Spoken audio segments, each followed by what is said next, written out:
So we're going to do a gum graft today on Diane, and let's take a look at what we're going to do here. Let's understand what the problem is first, and then we're going to figure out the solution and take it from there. Okay? All right. All right. So what we want to understand is there's a tooth, there's a whiter, pinker gum, and there's a deeper, redder gum. Okay? So let's go through that again. There's three complexes that we have to understand. Three parts. The tooth, the whitish pinkish gum, and the more reddish gum with all the arteries and the veins in there. See all those guys coursing through there? That's all their arteries and veins. So underneath that skin there and all that arteries and veins is her muscle of her lip. And her muscle has, you see all the bands in there? All the bands in there? That's attaching, that strong muscles is attaching via fibers right next to the tooth. See? See the roll there? See the bands there? Let's look at the other side too. They're very prominent. They're very healthy. And look how long it is. See? From the edge of her lip, I'm pulling pretty strong all the way in there. That's for sure 2.5 inches. Maybe even 3 when I give her a big tug. Another thing is look at the flexibility of the lip. Very healthy. It goes back to its original positions. Older people, when you let go of their lip, it kind of falls back slowly. Hers goes really back nice. So a lot of nice tonicity in there. Okay, let's go on with the gum business. So we established there's this big muscle area here. Another thing that we want to see is that we can see that it's shinier and it looks thinner from the top. That's what, and there's the muscle directly underneath there through a fiber called connective tissue. So we have the skin called the mucosa, then we have the connective tissue connecting the muscle underneath. Okay, so now this band here ends right here. And this is a line, it's not an imaginary line, it's a real line. Look at this line, everybody, follow it closely. See? All across. And this band here of this pinker, redder tissue that's flatter, stippled, knife edge, is wrapping around her teeth, just like the cuff of a man's shirt wraps around the cuff of his wrist. Okay? So this is the cuff. So this is the arm, this is the cuff, and these are the fingers, so to speak. All right, of the muscle. So the thing is that in periodontology and in gingival health and strength, she's lacking something here. And what she's lacking here is the thin gum right here.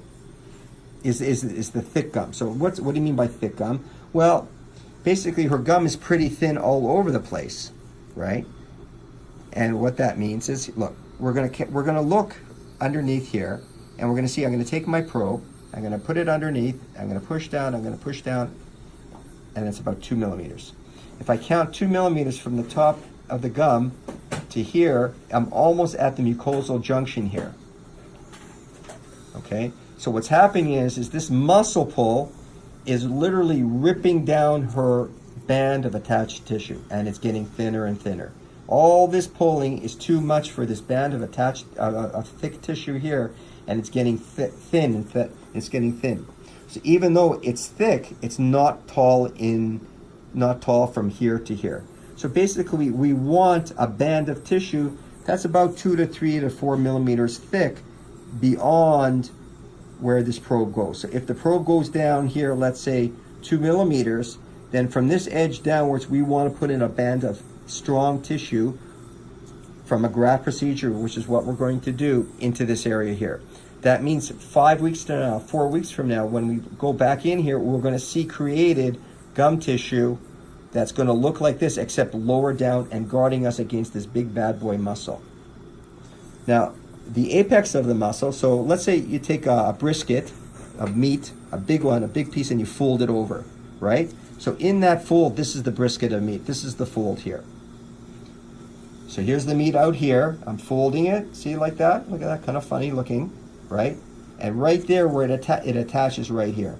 So this is called a frenum.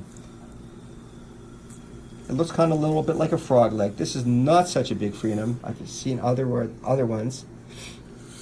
We can see another frenum down here too. See that one here? There's another band. This is the ultimate. This is the center of the muscle bands from the right and the left actually attaching into the jaw midlaterally. It's really cool what is created here. But this band here is strong tissue, and it's also pulling down all the tissue here. So just going back to the gum business here, we were 2 millimeters here. That means our band of tissue is about 1 millimeter. Here we have 0. Here we have virtually 0. So there's no attached gingiva here.